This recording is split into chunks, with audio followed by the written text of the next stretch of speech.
previously NBC, ABC, senior producer. And tomorrow we'll be doing tomorrow we'll be hosting a conversation with DeRay McKisson for the Freedom Forum to talk about First Amendment issues as they affect people doing protests. Maya Brennan. Hi, my name is Maya Brennan. I work for the nonprofit The History Makers, and I was invited by Terry Agans because we are working on a project on the history of style and beauty in the African American community. Okay. Nichelle Smith.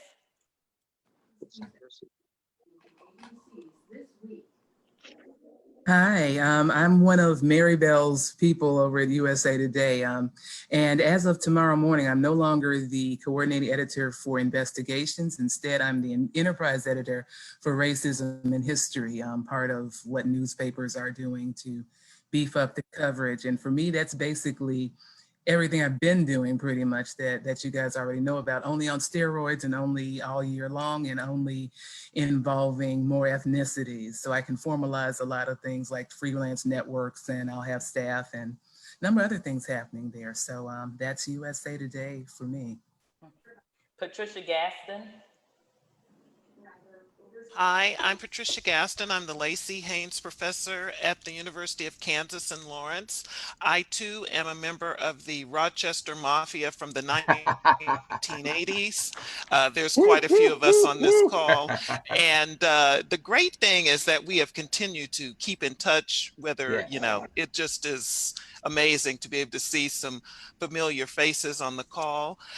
Before I came to Lawrence 2 years ago this month, I was an editor at the Washington Post for 21 years. All right. Okay, I think Facebook is set up, which is good. Have we gotten almost about half of the people? Because we don't want to. Quincy Mills, and then you can take it from there. Okay. Quincy Mills. I don't see you, Quincy. Yes, I am unmuting now. Okay. My name is Quincy Mills, and I'm Associate Professor of History at the University of Maryland, College Park. Okay. All right, so I hope we've gotten half the people, and then we'll get to half the others later. All right, let's start this other discussion. Everybody's been, of course, talking about Kamala Harris, and then in the last few days, there have been a lot of discussion about how the media and the Republicans have been dealing with her. So I would like to find out what our opinions are about the coverage. So that's open. Anybody can chime in. Anybody got any thoughts? Well, Newsweek just apologized for running the op-ed, saying that she may not really be a citizen, and because of her parents, and are eligible to be vice president. And then Trump had said that, well, he doesn't really know, and he's heard that might be the case. And then today in the Washington Post, Eugene Scott wrote a piece saying that unlike with the Obama birther story, the media have been pretty quick to jump on this and to shoot it down. So that's, I guess, scores one for the media. However, there was also Tucker Carlson, who the first day mispronounced her name, and then when he was called on it by a guest, he said, well, so what? So, Fox News. All right, any other thoughts? And of course, there was in the sports world, there was a photographer who has been in a lot of the WNBA locker rooms who tweeted something derogatory against her and was called out by a bunch of WNBA players. And of course, the NBA said that they will no longer use him. So I think one of the things that you are seeing now is that people are quickly jumping up to react to things that are unfair. But, you know, the thing about the Newsweek editorial that struck me was that, you know, the staff, according to the article, had a lot to say, which led to the apology. But it's amazing to me that it takes 2 or 3 days before editors realize that something is wrong here. And as opposed to having a discussion before they decide to publish pieces like that. Right. And you know, it is good that people in the newsroom are speaking up, but on the other hand, the decision makers who decided to publish the article, who did they reach out before they made that decision? And it's almost like a broken record. You see this all the time. Those are just my thoughts. Well, that's true, and the same thing happened at the New York Times, and that cost the the op-ed editor his job, and the deputy resigned. So that's an issue. That's for sure. Richard, as I looked at today's New York Times, I found it fascinating, the letters to the editor, Dear Kamala. The perception that she is, one description in addition to the fact that the president called her nasty, which I think was very inappropriate, was that one writer wrote, she's a political opportunist. Well, most people who run for office, would you say that about a man in particular, just as an FYI? I think that that's problematic in and of itself. I also think that the fact that there was to the editor asking people to write letters to her. Would we write letters to the men who are running in this race? Right, and there was also discussion about the description of her clothing, which men don't get. So that's that. Anybody else? Yes. Yes. Go ahead. Yes. Ron, you were about to say something? Notwithstanding her candidacy and her high level of qualifications as a not only vice president but probably president, I'm interested in everybody's thoughts about the reaction by Black people widely about hair, skin color, and whether or not she is as authentic as she ought to be. Okay, anybody? Well, I had a reaction to that one. I really do wonder when we're going to stop being so foolish about that. Because I went to Jamaica a couple of years ago. I'm sure other people on the call have been, and Black people seem to be Black to me, at least the majority of them, except for one or two Chinese Jamaicans I met and the white woman who ran a resort. Everybody else seemed to be Black. So it's just interesting that we are the ones, as we did with Obama, countless people before them, to split all sorts of hairs and decide who and who isn't authentic. I wonder what you think of this. Is that a way for us to stand in our own way, to stunt our own progress if we want to stop and split hairs every time we do have someone who is achieving, no matter of skin color? Maybe that's a way of keeping ourselves on those mental plantations. I think what you're looking at is it's us and Black Americans. It's our history. I mean, if you look at, if you see over my shoulder, you see Omega Psi Phi. I'm a proud member of Omega Psi Phi. But our fraternities and our sororities, they reflect this. There's color all throughout it. And I think we just have to realize that this exists. For me, when I walked in the room, because of my dark skin, you knew I was Black. If someone was light skinned, it was a different thing. I thought when I was first trying to break into sports that was even an extra hindrance, if you would. Or maybe if I was a little lighter, they would have let me in the office, but it was really my work. So I think what we're seeing today, and especially with the question about why did that come up with Kamala Harris, is because that exists among us, and it has for decades and decades and decades. I was born in 1959. I've seen this in my entire life, and it really hasn't gone anywhere. I think people need to realize that it is a problem with us, and we need to check ourselves overall and realize what we're actually contributing to society, whether that's a positive or it's a negative, and it's been a negative for most. My question was not about whether or not we agree with it, but how we're going to, as journalists, address it. Are we going to cover it? Are we going to write about it? Well, here's something else too that I'll throw some other stuff in the game, and that is a lot of Asian Americans are concerned that people are calling her Black without also calling her Asian American. And there was also a story somebody picked up on about how her being South Asian, of South Asian background as well as Black, means that South Asians will have to check themselves on their anti-Black racism. So that's another wrinkle. Right. So, go ahead. How do I get in here? Hi, am I? Yes. Yes, you're okay. On. Thank you. I wanted to be really transparent right now. So I think I did an okay job with this. But in reference to journalists and decisions being made in their boardrooms and with the opinion pages and all that, let's remember this definitely points to why all levels of these news organizations must be diverse and inclusive. You know, it's not an issue of who did we call in to check with or this. It's an issue of who is at the table. So we need to continue to hold our organizations and these journalism organizations accountable for who's in the room. And this is another situation that brings that to light. So hopefully this is going to help us to move in that direction.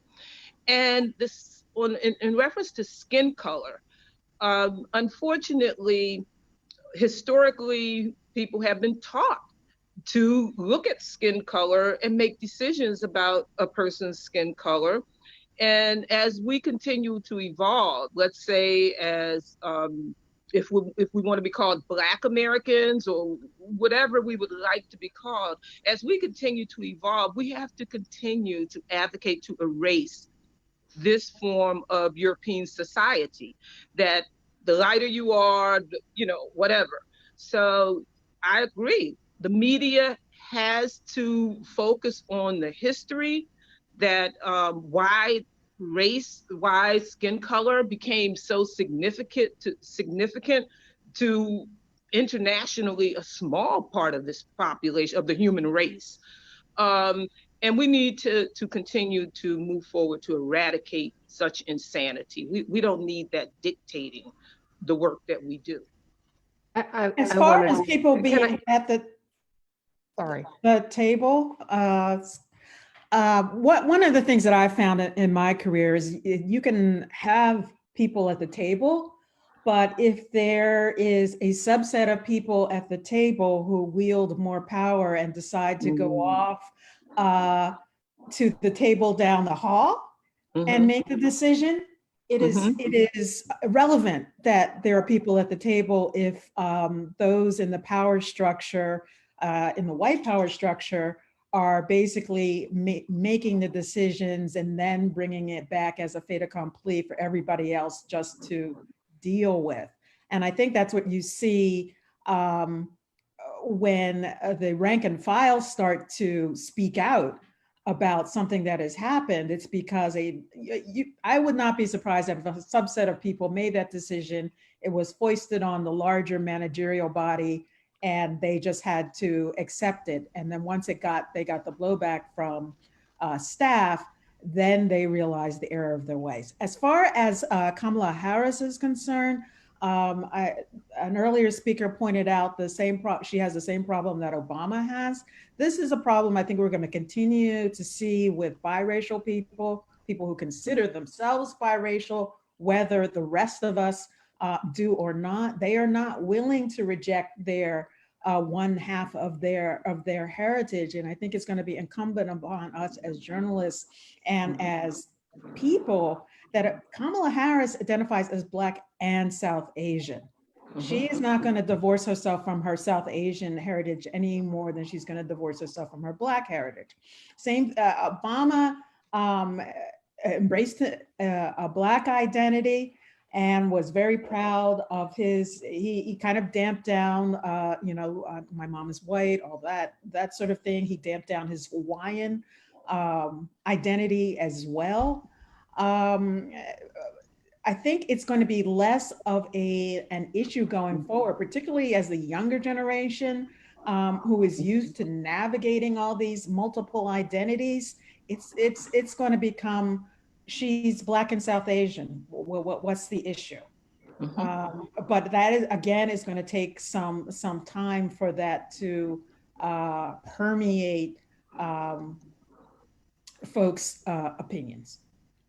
Who's that speaking? I wanted to add something about the South Asian community, because the South Asian community also has colorism, and it's up and down the scale, and it has been there for hundreds of years. And that is another thing that people within the South Asian community are grappling with on their own, before you even get to her having Jamaican heritage too.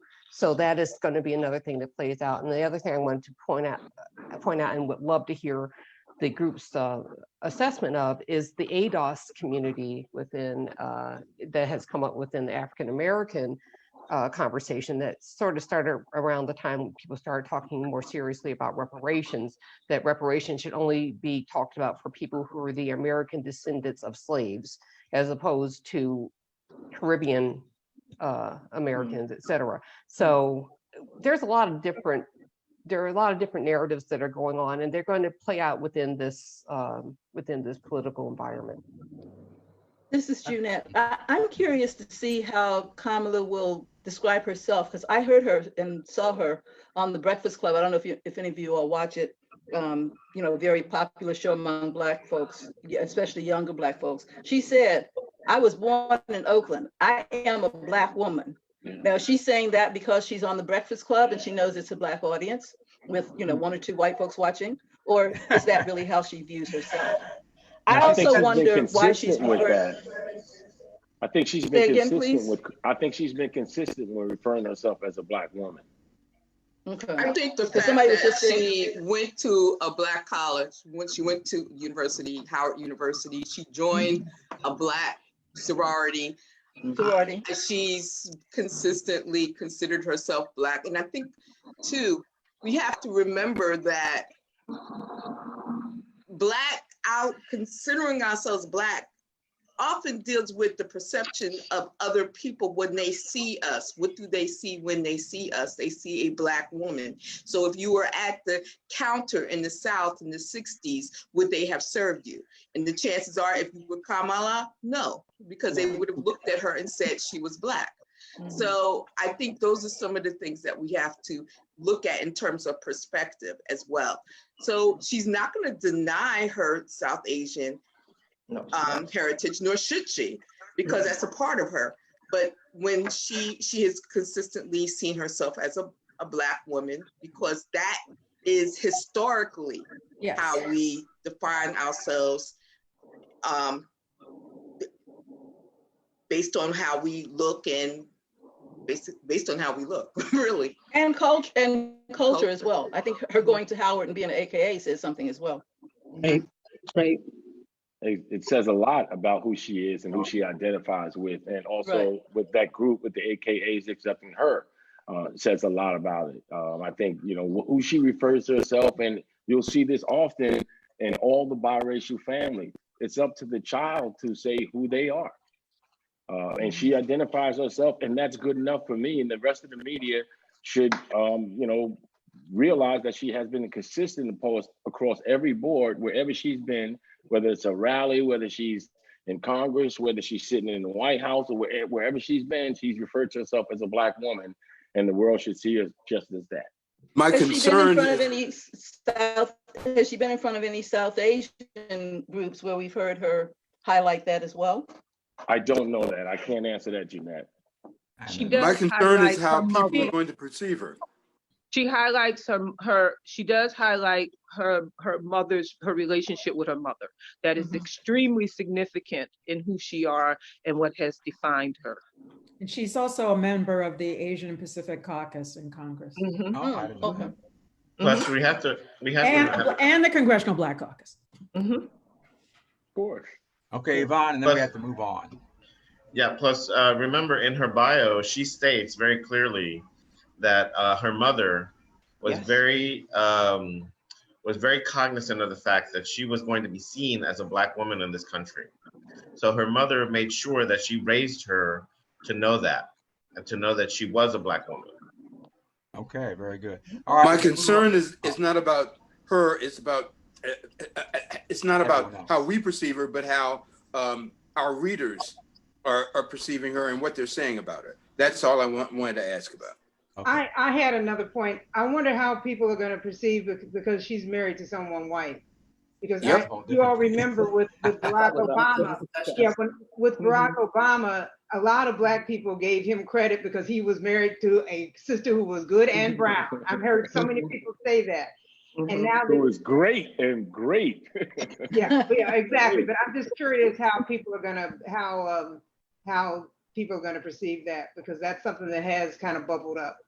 I think interracial marriages are so pervasive today. I think our children, I'm 60, our children have married people from separate races. I don't think that's going to be that big an issue because I think Kamala's personality and who she is and what she has done as a person and what she's accomplished professionally will really won't take anything away from her with who she decided to marry.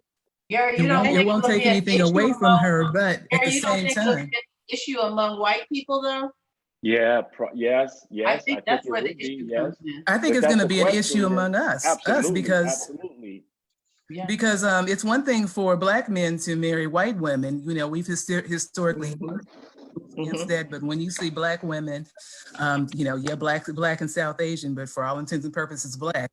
When some people see Black women married to white men, already, look at Twitter feed. Some people have more of an issue than they do with Black men marrying white women. So it's interesting. It'll be interesting to me to see how we talk about that. And I want to see whether he's referred to as white or whether he's referred to as Jewish, which he is, which for me has something of a different connotation, or at least adds some, shall we say, color to the situation.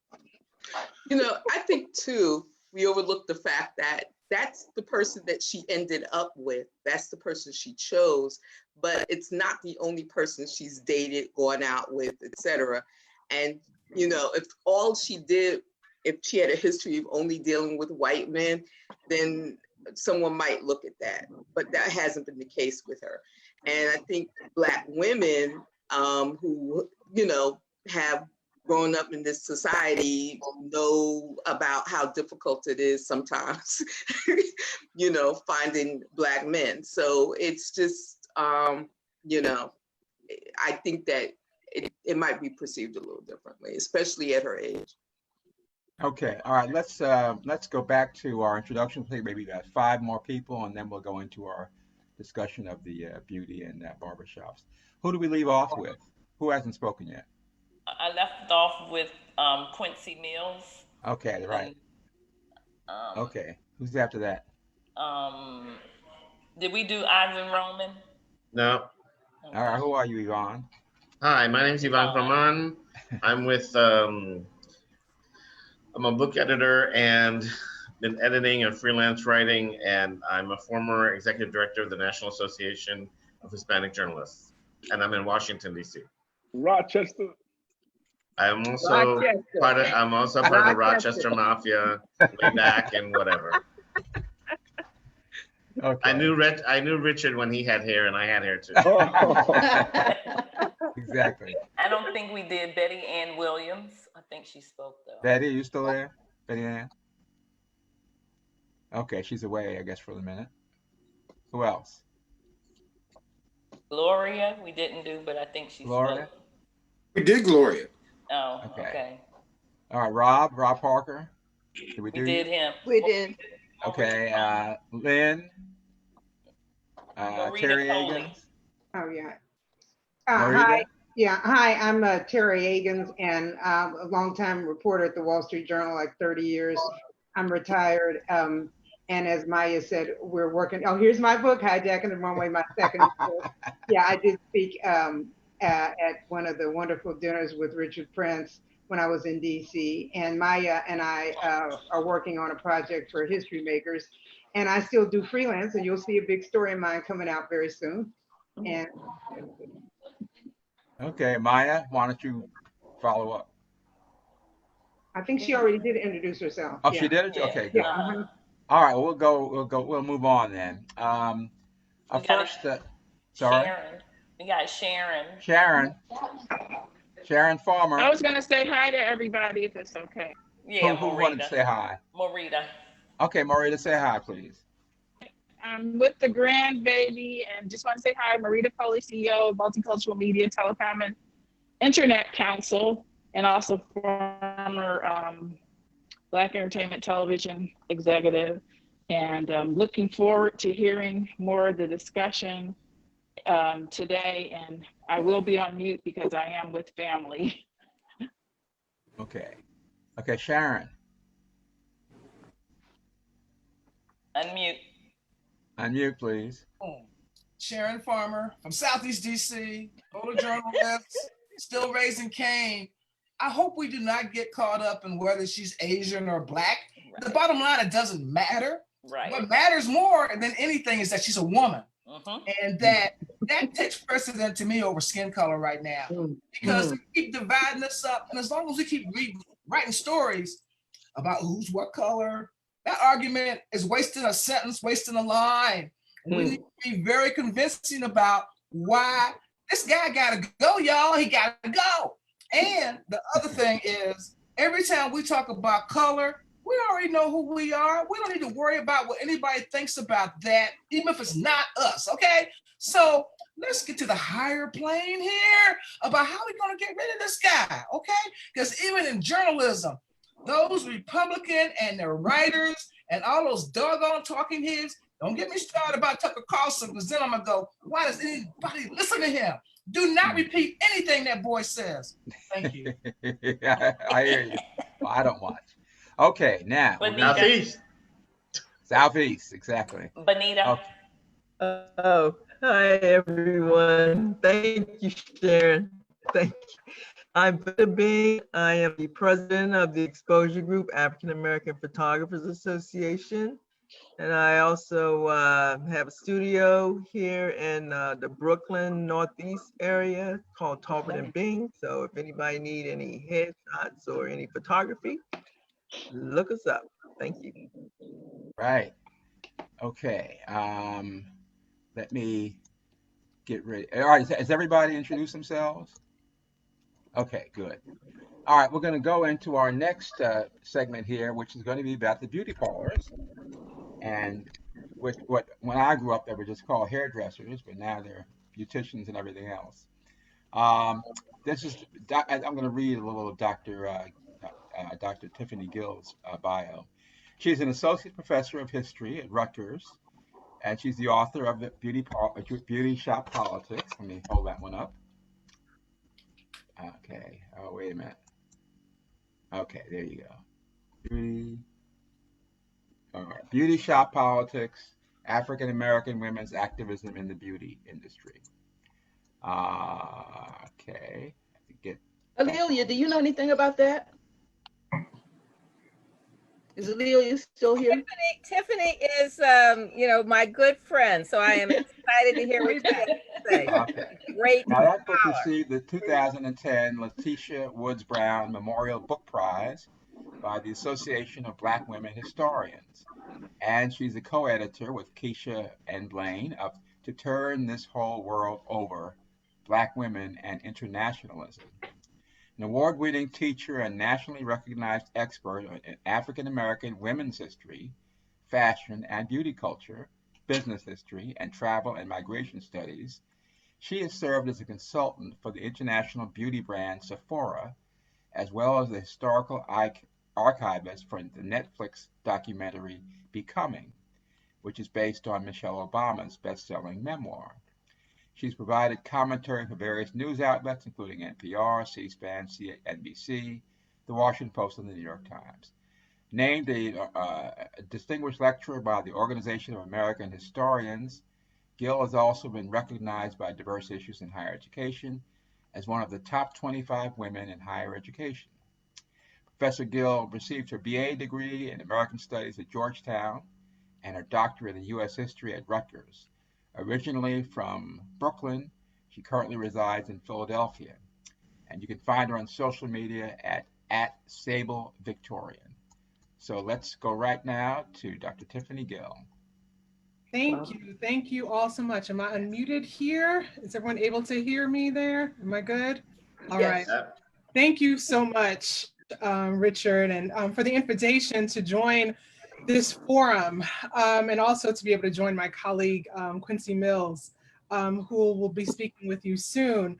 And it's especially a great room for me to be in among journalists, because I say even my parents are now deceased, and they were very proud of me, and proud of me becoming a professor. I think they would have been prouder of me had I become a journalist, because you see, in the Gill household, let me tell you a little bit about what it was like to be George and Helen Gill's child.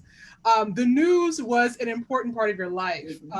In fact, my parents had a small clock radio in their bedroom in our apartment in Brooklyn, that literally was on 24 hours, before the 24-hour news cycle, 24 hours a day. And it was always on 10-10 wins, which any of you from New York, I still hear the tagline, you give us 22 minutes, we give you the world. And we would get, all the newspapers, the Daily News, Newsday, New York Post, and my father, an immigrant from Trinidad, would always, my youngest memories are being quizzed on current events, because he always believed that someone who, he was, well-read, brilliant man, but someone who had to drop out of school when he was 13, he always believed that no matter how much or how little education you had, a knowledge of current events would allow you to hold a conversation with anyone. So news was taken very seriously in my family. And so I am especially honored to be in the room, so in the Zoom room, as it were, with so many journalists whose work I have admired over the years. So thank you. And also, I think it's appropriate for me to talk about this project, Beauty Shop Politics, and the activism of Black beauticians among this group, because as I thought about the origins of this project, which became a dissertation and eventually the book, it actually started in an introduction to journalism class that I took as an undergraduate at Georgetown. And this was the early to mid 90s, where between the O.J. Simpson trial and Million Men March and Clinton's impeachment, there was a lot going on. And I took a journalism class, of course, as George and Helen Gill's daughter.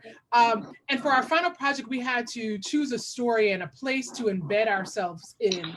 And I didn't know what I wanted to do, but I knew I wanted to do something on Black women. I knew I wanted to embed myself in a space that really could bring out the complexity of Black women's lives. And so the idea came to me while I was getting my hair done at a shop in Silver Spring, Maryland, to do a story on beauty shops. And I was always amazed as a college student in DC. I remember my stylist and I were the same age. I remember when we were 19.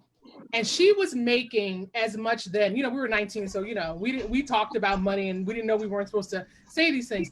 I was thinking about how she was making as much then as a beautician that I made when I became a tenured professor, right? So just thinking about the opportunities that beauty work, even in the contemporary period, had.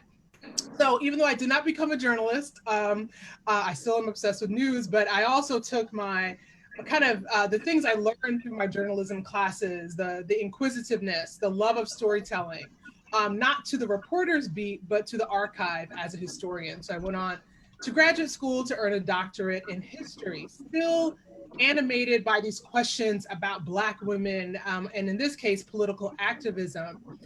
And while I was in graduate school, I was working on a paper on Black women in the civil rights movement. And, as I'm going through the research, I was not looking for this, but I was just trying to put their stories together. And I began to notice something really interesting, that many of the women most involved in local and grassroots and national campaigns around civil rights shared a particular profession. They were beauticians.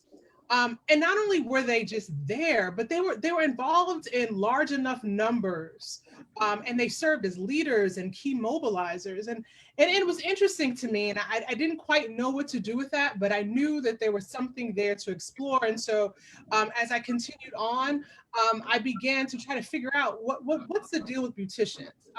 But again, it didn't surprise me, right? Because, I grew up a little Black girl, going to beauty shops, going to the beauty shop, particularly, I hated getting my hair done. I still do. We can talk about that. I probably need a group of psychologists to wade through that. But, I never liked getting my hair done.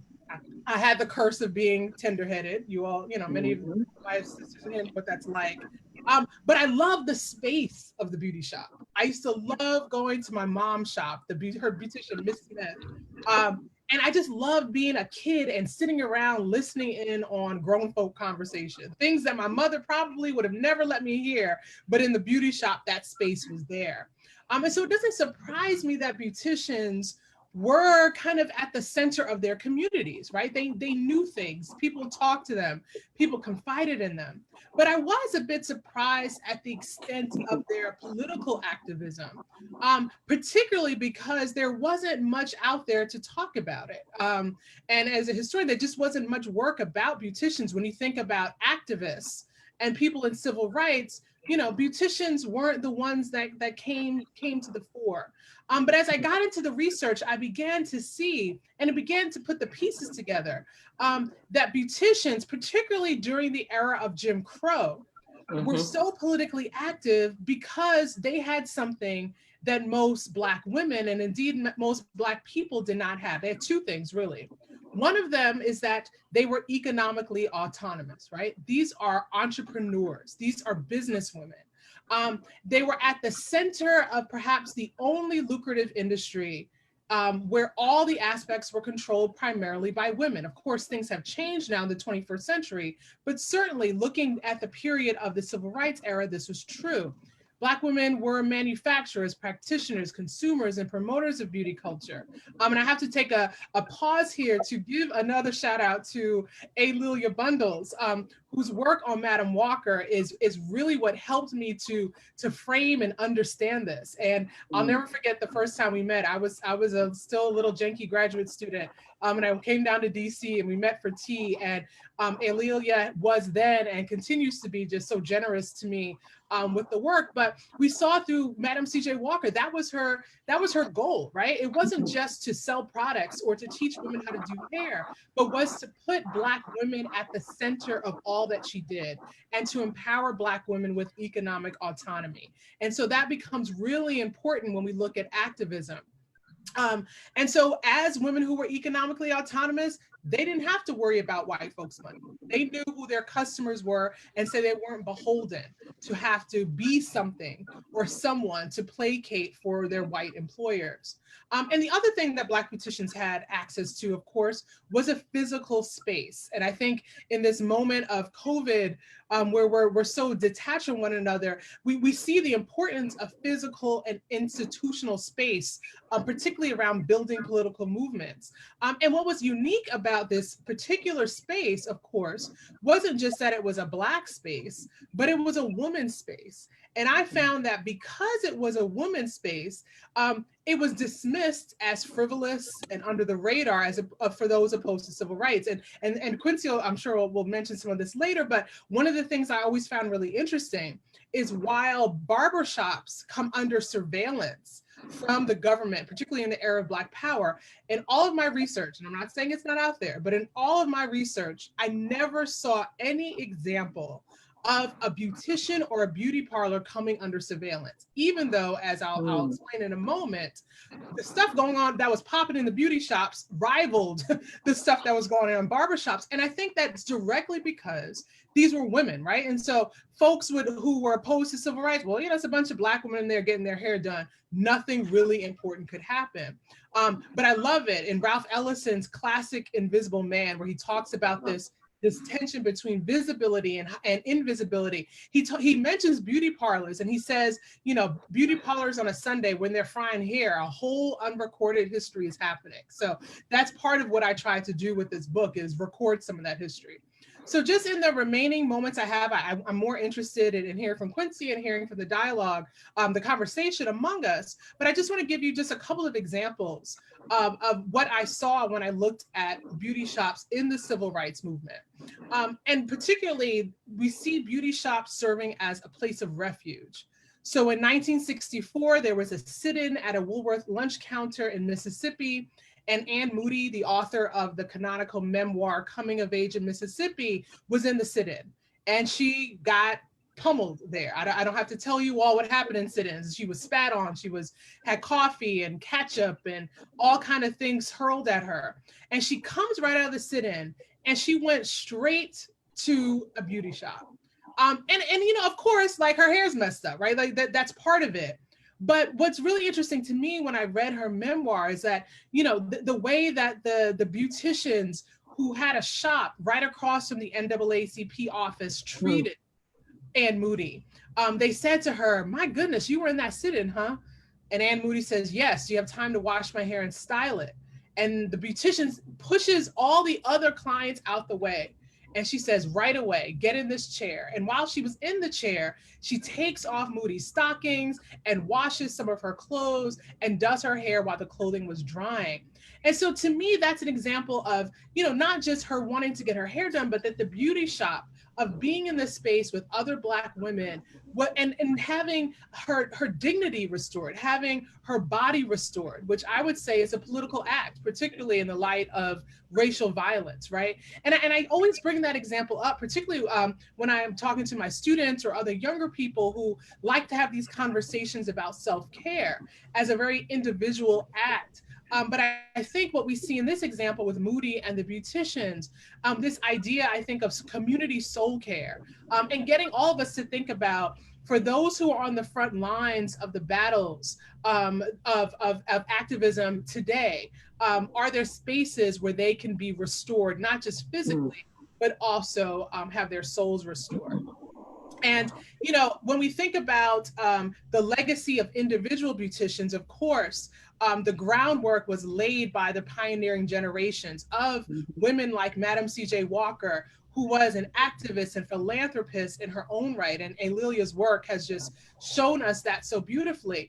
But one thing that's important, and Alelia, you know, hammers this in the book, and I think it's so important for us to think about, and wish it was reflected more in the television series that showed about her life, was how committed Walker was to organizing her sales agents, her hairdressers, and giving them a political mandate from the beginning. This was not an afterthought. She had the women who were part of her organized groups writing letters and telegrams to President Woodrow Wilson, encouraging the signing of anti-lynching legislation. So this was not an afterthought. And so by the time we get to the 60s and 50s, women like South Carolina beautician and activist Bernice Robinson, her shop was called, and I love this term, a center for all kinds of subversive activities. She opened her salon to school teachers and to domestic workers, and not only did their hair, but told them that they could have literature from organizations like the NAACP and others sent to her salon, that they could have voter registration information sent there. And you might say, like, all right, you know, when I go to the beauty shop, they always have flyers and stuff in there now. But you have to remember, in the 1950s, the South Carolina state legislature deemed that that membership in the NAACP was illegal, right? So she's literally protecting these women by allowing her shop to provide a space for them to learn about it. And she turns her shop into a citizenship education school. She educated other beauticians in how to use their salons in political activism. She educated poor and rural Black folks in South Carolina in everything from basic literacy to math and how to register to vote. And she has this great quote, which I love in an oral interview of her. She goes, it got to the point where it was so hard getting people to register to vote that sometimes I would leave someone under the dryer and take someone down to try to get registered. And I would come back and say, if it's too hot, just cut it out and, you know, cut the dryer off and come on out. And she attributes her extensive involvement with voting rights and other civil rights because she was a beautician. And she said this, and I think this is important. She said, I didn't have to worry about losing my job or anything because I wasn't a school teacher or a caseworker or connected to anything I could be fired from. I was a businesswoman. And so in the years since, the beauty industry, of course, has changed. But there also have been examples where beauty shops have been used on the front line of issues around health disparities, with issues around breast cancer awareness, diabetes, issues around sexual and domestic violence. Beauticians, I think, are still one of those untapped resources in our communities, and history helps us with that. And so much has changed, I think, in Black women's lives and in the beauty industry still, I think, you know, the fact that beauty shops are still here, I think they're COVID proof. I mean, for a lot of folks, one of the first things they were looking forward to was when salons could open safely. It's still a place where Black women can gather and have their dignity restored, which I think is still a political act. And it's still a place where beauticians are considered trustworthy enough to share the most intimate details of our lives. And so I hope we have a chance to talk about some of the contemporary issues around beauty and hair, because this is a really interesting moment with the Crown Act and other things going through Congress, coming up in legislatively. But in this political climate, this current moment where Black life continues to be under assault, where the COVID crisis has only exposed the enduring and widening health disparities within our communities, where the very presence of Black folks gathering can invite police presence.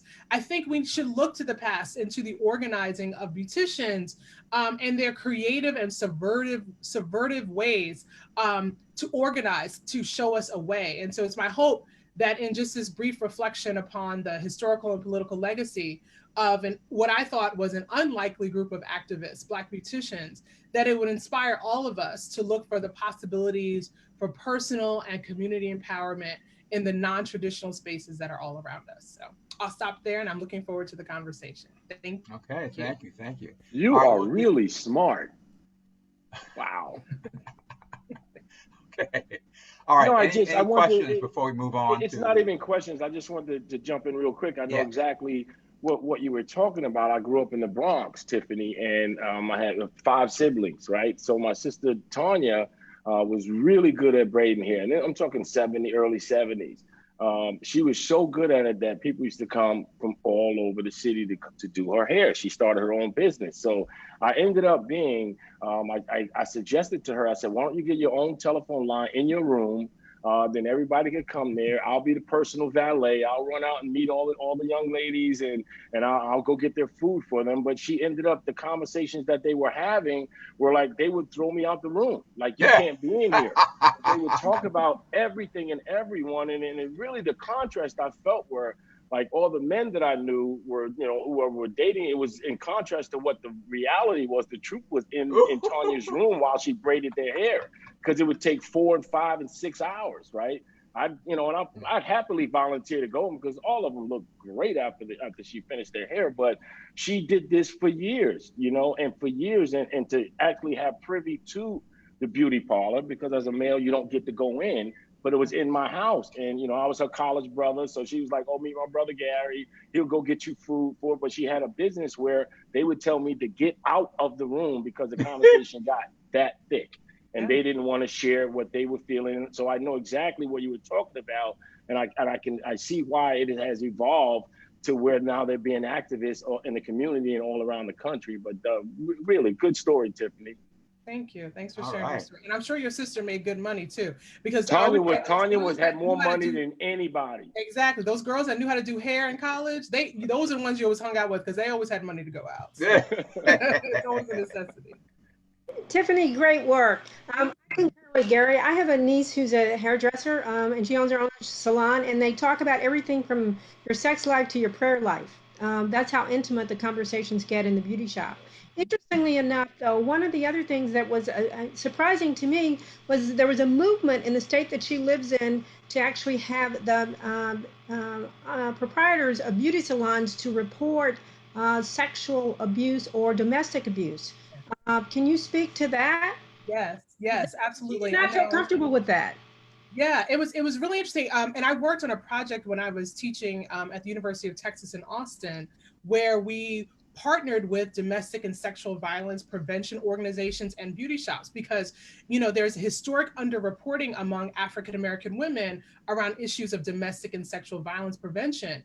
But the one person they would not necessarily tell law enforcement or even tell their closest friends, but they would often tell their beautician. And every beautician that we spoke to in this program who came for the training, every one of them, there's not a beautician I've met who said, oh yeah, I've had a client disclose that to me and I didn't know what to do. So we weren't necessarily making making them doing a policing kind of thing, but just empowering beauticians on how to report, like how to guide their clients into safe thing, how to provide resources for them for safety, because they would hear this in ways that, you know, very few people did. And I think particularly in African-American communities where things like therapy and counseling are still so underutilized and out of the reach for many, but a Black woman will go to get her hair done who may not be able to afford a therapist.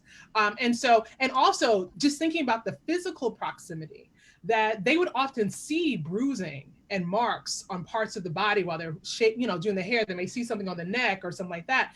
And these beauticians were like, I know this is happening to my client. What do I do?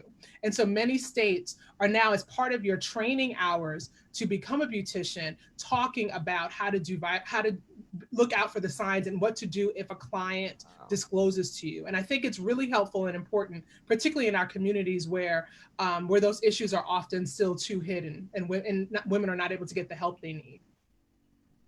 I just wanted to jump in for 1 second. I'm Rob Parker. I own a barber shop in Detroit for 19 years, still going strong, called Sporty Cuts on 7 Mile Road. And it was the best investment I ever made. And it gave me a real connection to the community, and the stuff you talk about with the beauty salon and the beautician. It's the same exact thing. Politics, everything that goes on in the world, you really get a vibe of what the community. It's not just sports talk. Guys talk about a lot of things, including politics, and everybody's not on the same page. So the barbershop and beauty salons are very, very important. I agree. You probably will find out what's happening out in the world first. Like if people want news stories or information on what's happening in the neighborhoods or what people are going through. I could always remember before the economic downturn really hit in 2008, I remember hearing in Detroit, people talk about their struggles and what was going on. This was like a year or two before it hit the rest of the country. You know, it was real and people talked about it. And I remember saying, man, this is what they were talking about, you know, prior to it actually happening.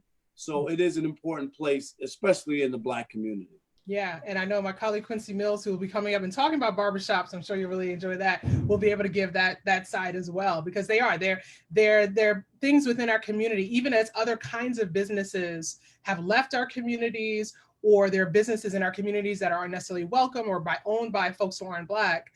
Beauty shops and barbershops are still, you know, within our community and still Black owned. And so I think they're important to support, even and especially during difficult economic times. If I can jump in with that. Go ahead. So Tiffany, you were great, of course.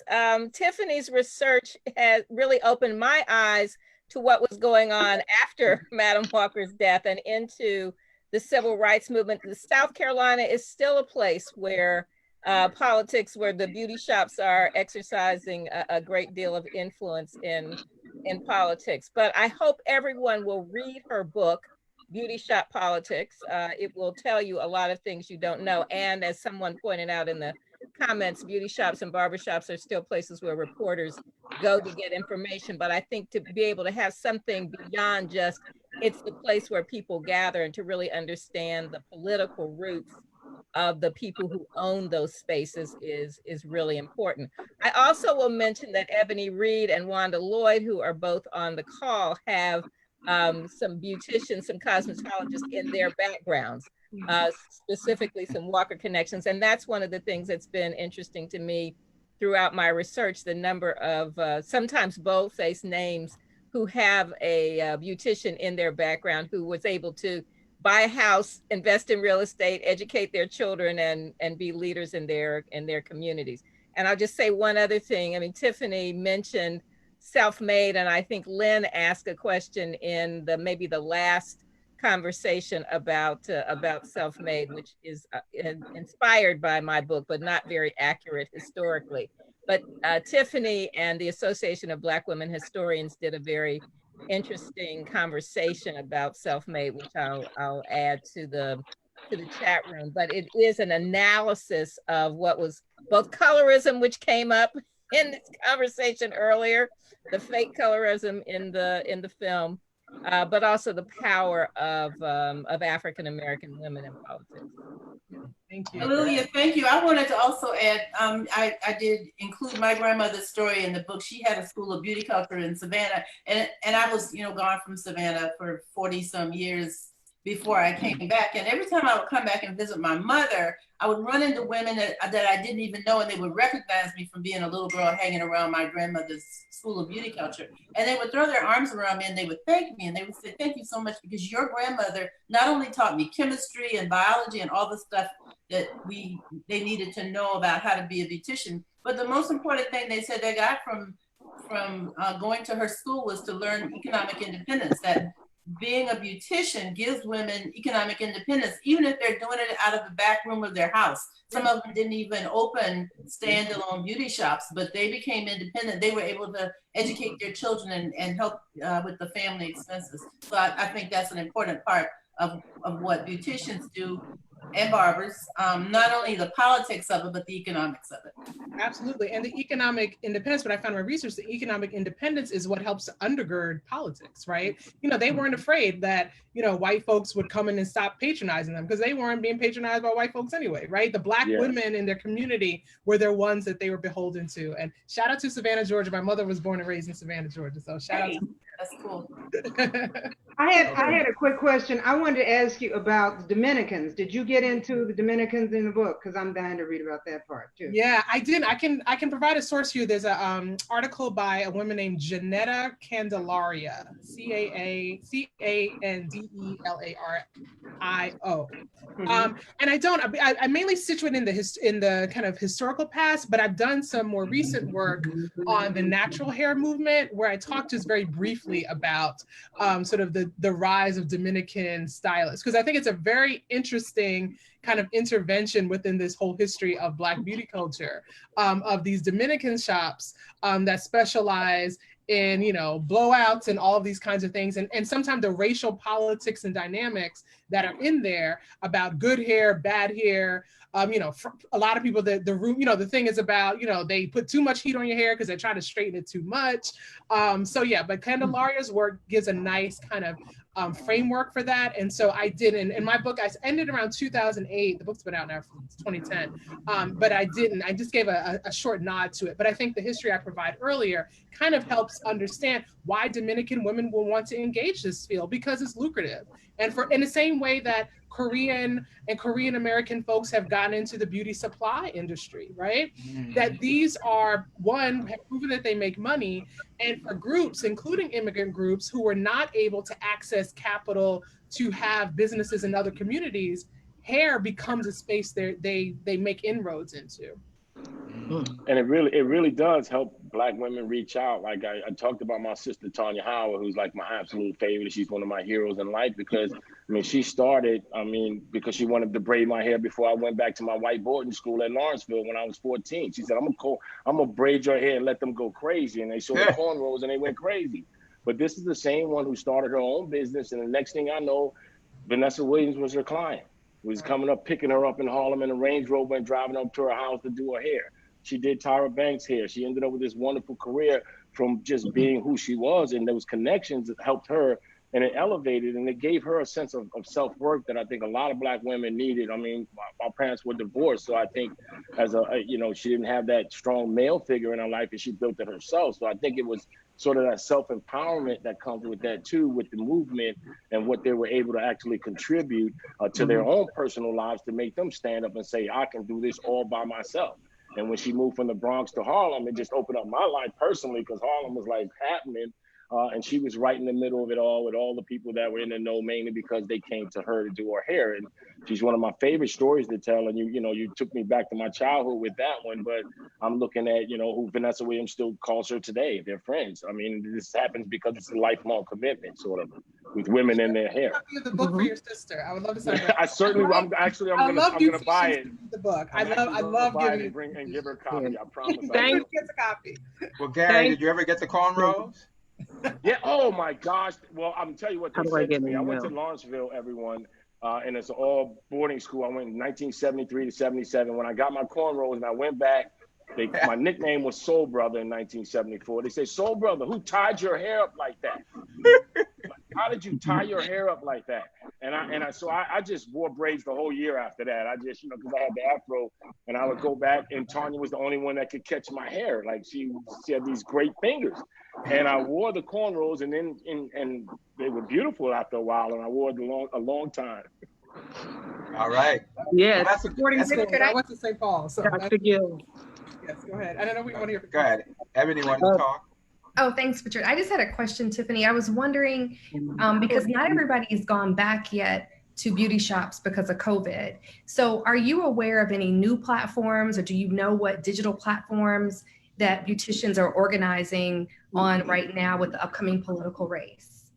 Yeah, I mean, and that's the thing. I'm one of those people. Yeah, there's a whole conversation and stories to be written about, and some have been written, some really good ones about what Black women are doing with their hair. I, for one, taught myself how to do my own hair during all this on YouTube and all that. So really, the forums are digital, which the industry had been moving toward that digital space anyway. If you look at the tutorials, in terms of the going to salon use, it has gone down a bit from the age of when relaxers and things like that were most popular. Now, because of the popularity of natural hair, YouTube, Instagram, all of these kinds of forums have really taken over as the primary vehicle around Black women's hairdressing. Beauty shops are important, the physical. So yes, I wrote a piece where I talked about what is gained and lost in the digital space. I mean, in the digital space, there's able to kind of have a larger, wider community. And I do see beauticians, even while salons were closed, they were very concerned with how their clients were doing. They were making hair concoctions for their clients, sometimes selling them, sometimes giving them away. Just there was the lack of community. I mean, I'm sure they needed their money, right? Like they absolutely do, right? Because while they're business owners, most of them are not very wealthy. Most of them are just, trying to make ends meet. And the PPA and CARES Act and all of that, many beauticians that I talked to had a difficult time accessing the small business loans and all of that for various reasons. But a lot of what they talked about was missing community. And so they would go and use the internet for that. And I've seen some political engagement individually by beauticians, but I think right now, many of them that are open are just trying to make money. Right? They're just trying to survive. So I think the political impetus may not be as strong in terms of formal political, but I know during 2008, during the primary, particularly in South Carolina, Hillary Clinton and Barack Obama's teams had a whole beauty and barbershop initiative that they use. I have not heard any mobilizing yet. Well, it's hard for the Biden campaign and others because of COVID. So the actual physical space is not allowed, but the digital space is there. Interesting. Okay. Is there anybody who has not introduced himself or herself before we move on to Quincy? Latecomers? No? Okay. Thank you. Right, Me. Oh. I guess I'm one. Okay. Oh, Yannick. Okay. Yes. Please introduce yourself. Oh, hi everyone. I was doing watercolors with my grandson and we got carried away, so I lost track of the time. I'm Yannick Rice-Lamb. I teach journalism at Howard University, and I'm co-founder of FierceForBlackWomen.com. And I'm a Carter Mental Health Journalism Fellow. Very good. Okay. All right. Anyone else? Okay. Let me tell you about Quincy. Quincy Mills is a historian from the South Side of Chicago, who majored in business. And then he goes on in his self-description, I worked as an underwriter at an insurance company and started working on an MBA at DePaul University, studying entrepreneurship. But the study of history was too strong of a pull to brush aside. My research focuses on African-American social movements and financial security. Particularly, I am interested in how African Americans' wages, wealth, and overall financial well-being help shape Black public spaces, political engagement, and activism. My first book, Cutting Along the Color Line, Black Barbers and Barbershops in America, in 2013, chronicles the history of Black barbershops as businesses and civic institutions, demonstrating their central role in civil rights struggles throughout the 19th and 20th centuries. With Benjamin Dalton, I co-edited Black Subjects in Africa and its Diasporas, Race and Gender in Research and Writing. With Melissa Harris Lacewell, I co-authored Truth and Soul, Black Talk in the Barbershop. in Harris Lacewell's Barbershops, Bibles, and BET, Everyday Talk and Black Political Thought. I am currently at work on my second monograph, tentatively titled The Wages of Resistance, Financing the Black Freedom Movement, which examines how civil rights and Black power organizations negotiated fundraising imperatives with their political ideologies as functions of movement building. So, Quincy Mills, please take it away. Oh yes, thank you so much for having me and inviting me. This is really great. I've really enjoyed the conversation for sure, and certainly, it's actually a shame this is the first time Tiffany and I are. Well, actually, it's not the first time. We were actually on the panel together, but particularly talking about our books. This is the first time that we've talked about our books together, and that is a shame. I could certainly say that for the history of Black barbershops, I could just say ditto what Tiffany said. But that would be too easy. I think what certainly differentiates barbershops and beauty shops, or particularly, is because Black women built an industry in ways that Black barbers didn't so much build an industry.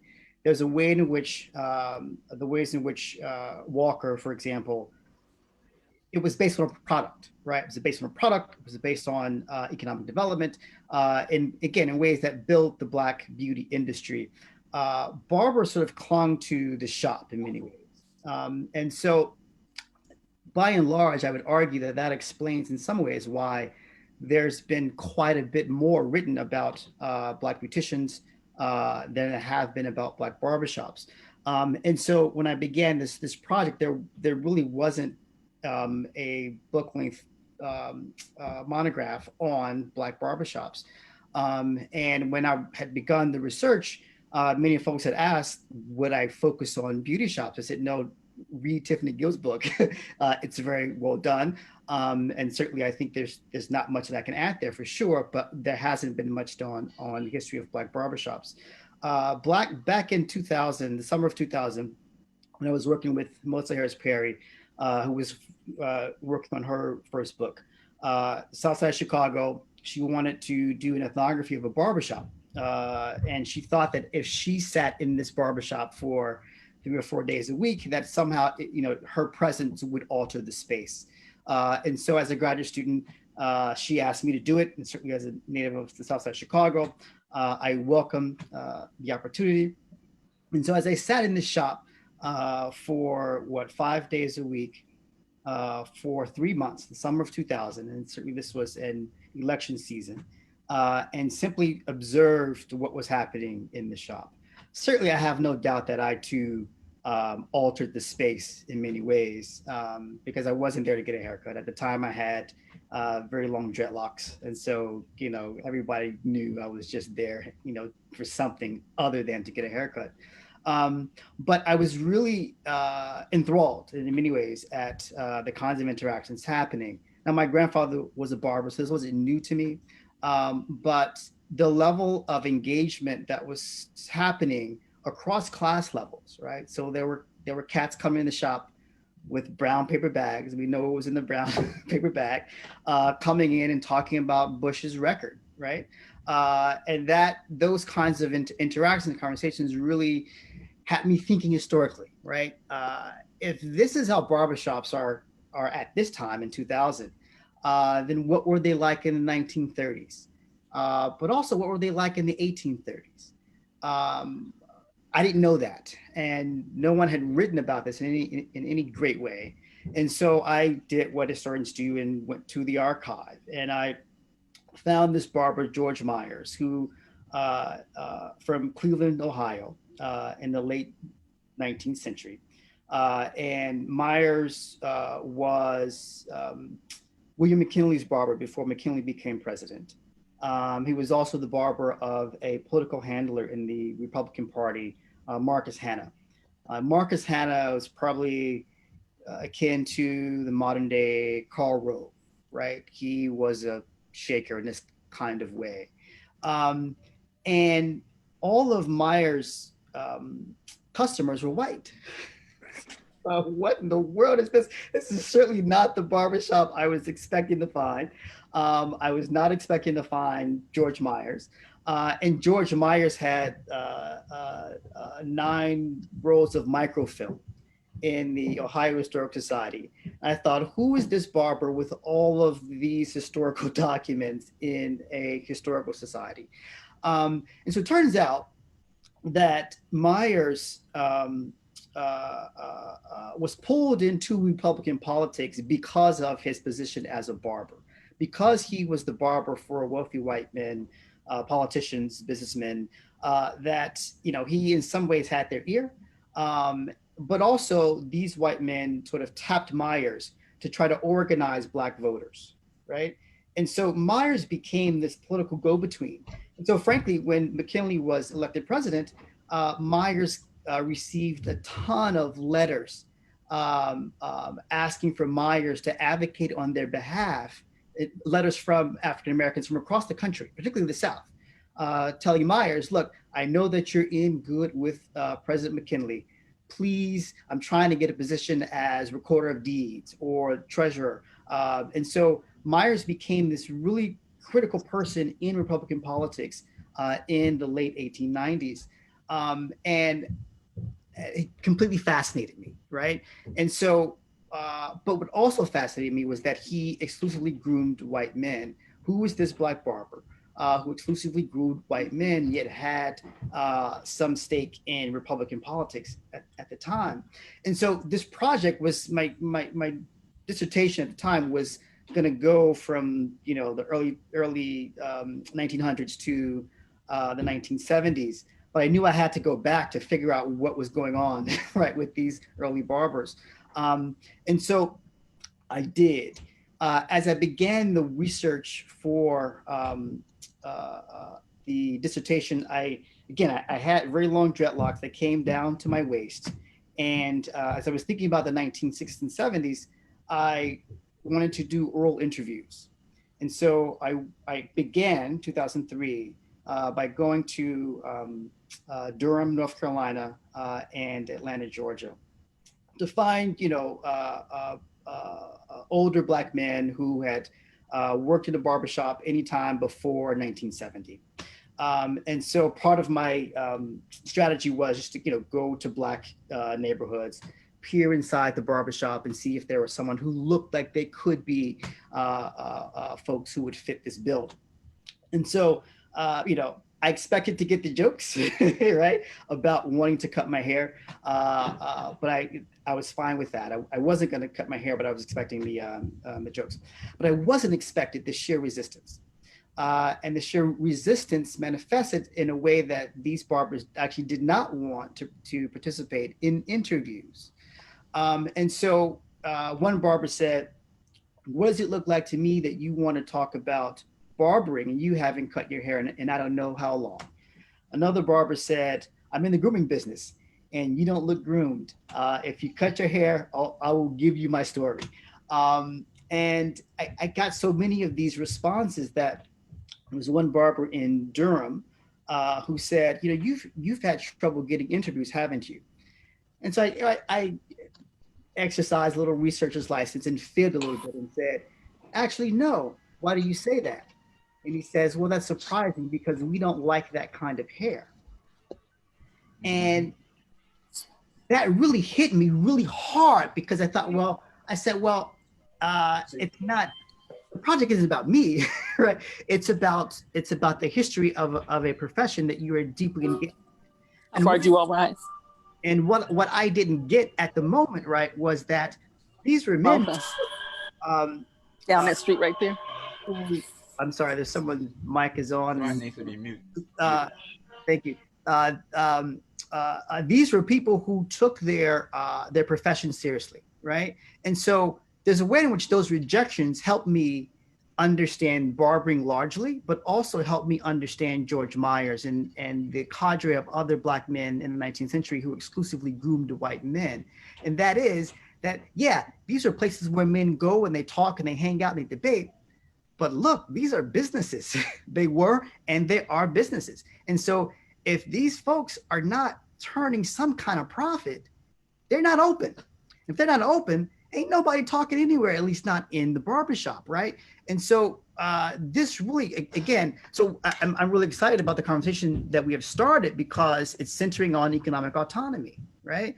And so economic autonomy was certainly critical to the existence of these of barbershops. And so for me, we can't talk about public sphere engagement or democratic engagement without really reckoning with the market economy. And that for me is how I would argue how we should always think about barbershops, beauty shops, and certainly Tiffany's work does that perfectly. And so that became the project, is to understand, one, how do we go from barbers during slavery and just after, right, who were exclusively grooming white men in the 19th century, to the Black barbershops that we know of today, right, that were patronized by Black men and they became this really wonderful hub. So what's that narrative arc and how do we get there? I'm not going to go through all of that, but I'll just give just a few brief highlights here. Black men came into barbering as enslaved folk. They were tapped to be the body servants, the personal servants, the grooming folks for enslavers, right? And there's a way in which enslaved Black men were able to keep some of the profits from their barbering, which also helped them to buy their freedom, to buy the freedom of family members. And so what's important to note is that white men, native white men, did not want to be barbers. They associated barbering with servile labor. And they thought that it was beneath them to do anything that smacked of manual labor or unskilled labor. And this sort of value judgment carried over at least through the 1890s, 1900s. Now, obviously that was a fantasy, that was a farce, because, you know, let's keep in mind that barbers were using straight razors back then. And if anyone who has ever held a straight razor or have been shaved by a straight razor, you know that it takes a whole lot of skill to use that razor. If you've seen The Color Purple, you know that really iconic shaving tool, you know, the razors at the throat.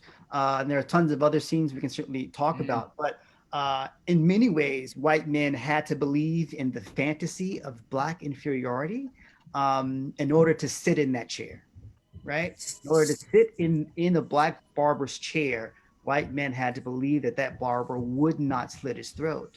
And in many ways, right, Black barbers, they make quite a bit of money based on those perceptions. And so when Frederick Douglass, for example, was railing against Black men to choose really manly professions, you know, i.e. by serving Black customers, by not doing sort of perceived unskilled labor, it was frankly Black barbers and beauticians who were critical members of the Black middle class, right? And so that became really, really important. By the turn of the 20th century, German and Italian, particularly German barbers, who didn't mind being barbers, they were barbers in the old country before immigrating to the US, and they organized a barbers union. And so this barbers union, I laugh because it's quite hilarious, but the barbers union essentially wanted to capture this lucrative market in downtown business districts that Black barbers had a monopoly over, right? And so the Barbers Union pushed for licensing laws, the laws that are in existence today. And these licensing laws basically said that, okay, you can't just open up a shop and become a barber, you have to actually go to a barber college. Well, we know that Black men were not allowed in the barber college. 2, you had to know the anatomy of the body. 3, you had to take an exam to become a barber. Many Black barbers were definitely concerned that these were racialized efforts to kick them out of the trade altogether, or at the very least push them out of downtown business districts. At the same time, you had a new generation of Black men who were entering barbering in the 1890s. This is the first generation to come of age after the Civil War, and they consciously opened barbershops in Black communities to serve and to groom Black men. And so these are sort of dual internal and external factors at play, contributing to what I argue this shift in where Black barbershops are located, from downtown districts to predominantly Black neighborhoods. So then when we get to the 1910s, 1920s, 1930s, Black barbershops had become critical spaces of organizing in the public sphere. Critical spaces during Jim Crow, right? Where Black men can go without the surveillance of a larger white public. And so the 1930s, I think, is quite critical for this project and our understandings of the history of Black barbershops, because a few things are happening. One, obviously the Depression. And so folks don't have a whole lot of money or space, but Black barbershops are spaces. Numbers running, right, became big during the 30s. And so folks were running their numbers through barbershops, but also Black newspapers were placing their papers inside of barbershops. And so barbershops are spaces where folks were reading the newspapers.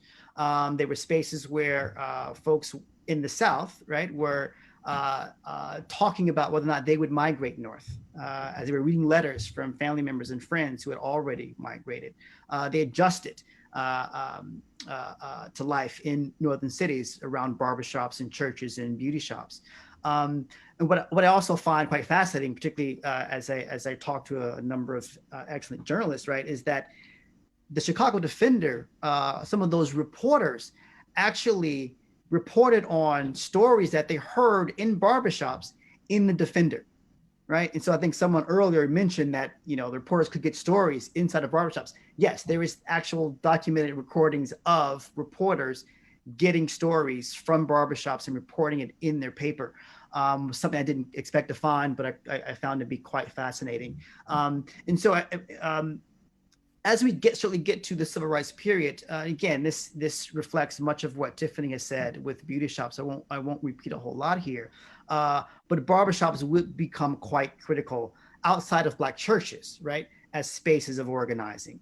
And so one thing I want to emphasize here is we talk a lot about barbershops as these public spaces. And the reason that we do that is because of the sort of three constituents of people in the barbershop: the barber, the customer in the barber's chair, 2, and 3, this waiting public, right? The waiting public are the people who are sitting in the waiting chair, either waiting to get a haircut or just waiting around, right, to talk, to engage. It's because of that waiting public, right, that we talk about or think about barbershops as public spaces. Back in the 1980s and 70s, cats would come to the barbershop with CDs or with watches, right, to sell, because they knew that there'd be a group of people sitting around who could potentially buy something, right? They knew that this community would be there in ways that, in some ways I argue that barbershop had existed before Facebook, right? That's what Facebook is. Facebook is just an online community, and advertisers know that people are there, and so they pay money so that they can put their product in front of all these people. This is what barbershops and beauty shops were, right? And that's certainly what they are now. And so outside of the church, barbershops and beauty shops were these spaces where folks could organize. And so SNCC, in many places in the South, they had their offices in the back of barbershops. Folks would talk about voter registration in barbershops. There were some barbershops in Virginia and in Birmingham that had signs that said, if you don't vote, then don't talk politics in here, right? Urging them to at least go try, even though it was difficult, go try to register to vote. But getting back, I'm going to end in just a moment, but getting back to the importance of the market economy, and how that's so critical to how we should think about these spaces. Yes, barbers in my project all said, look, I could support civil rights campaigns because my customers are Black and I was my own boss, period. 2 critical pieces of information. And so that autonomy was certainly critical. when afros and naturals became the order of the day in young people's politics, Black politics, barbers were like, yo, those afros nearly put me out of business, right? Like, it's all great and I get it. However, right, folks still need to come to the barbershop to get those afros groomed. They need to get it trimmed, right? And so again, that's where the sort of market economy and politics were in conversation. And so again, it's important for us to remember that, look, these are businesses. And so how can we think about these spaces as both businesses and public spaces? There's a way in which I think now, again, as Tiffany said, right, the press largely, right, will go to barbershops before beauty shops to think about politics. And I can't tell you how many interview requests I've received from folks in New York Times, Washington Post, LA Times, for saying, I want to talk about barbershops and the election. Like, this is a really tired story. It's important, sure, but it's so tired. And I say, have you been to beauty shops? Have you spoken to Professor Tiffany Gill, right? There's a way in which we still think that you want to get the mood of Black voters, then let's go to Black barbershops. And that we have not broken from that, because just before COVID, I literally had 4 interview requests about the election. This is during the primary, of course, and Black barbershops. And I thought, can we just ask them different questions here? And so I do see the importance, certainly, of barbershops. I think now there are a number of really important and exciting projects happening in barbershops. The Confess Project, for example, that's based out of Arkansas, Little Rock, Arkansas, that's around Black men and mental health. Again, recognizing that this is a very intimate space, and it's I think an important space of intervention to get Black men to think and talk about mental health. And also, I'll certainly also end by referencing Alvin Irby, who started Barbershop Books. And so it's a project that Alvin has started. He's out of New York City, where he's placing children's books in barbershops, right, to think about Black boys and literacy. Again, these projects exist because I think of the centrality of this waiting public, of this space that is so intimate and critical to Black communities. So I'll stop there, and I'm happy to talk more about anything I've said or haven't said, and to engage with some of the things that Tiffany said as well. Thank you. Dr. Mills, I just have one quick question. I mean, you talked about the legacy of Black barbers, and have you, in your research, I have not read the book, so please forgive me, but did you talk about what these Black men who built these barbershops and then passed them on to the next generation, and how someone out of the 4 or 5 kids they had say, hey, this is the task I want to take upon? Because to me, I mean, especially in a barbershop, my barber, Famous McFadden, cut my hair since I was 8 years old till I graduated from Lehigh University. I mean, he would grab me by the head. He kind of owned me, but he gave me, you know, as you know, my mom was a single parent. So what he gave me was a lot more than just a haircut. And he passed it on to his son, Brian, who is doing the same thing. I put a link in there, and Washington Post just did a piece on Brian McFadden's shop. It's called Famous. That was his father's name, but they did a piece on him and how he's doing with COVID and letting the community come in the South Bronx and try to be a safe place. But do you talk a little bit about how hard or easy it was to pass on a legacy if you were a barber? Because first of all, you're an entrepreneur, you own your own business, but many kids were raised up and say, hey, I'm gonna go to college. I mean, that's the conversation I had with Famous's son, my mentee, Brian. Brian said, should I go to college? I said, you got a whole business right here, and you're a hell of a barber. And it's going to be your business. So maybe you should think about the entrepreneurial side. But I wonder if Dr. Mills, if you could speak to that a minute.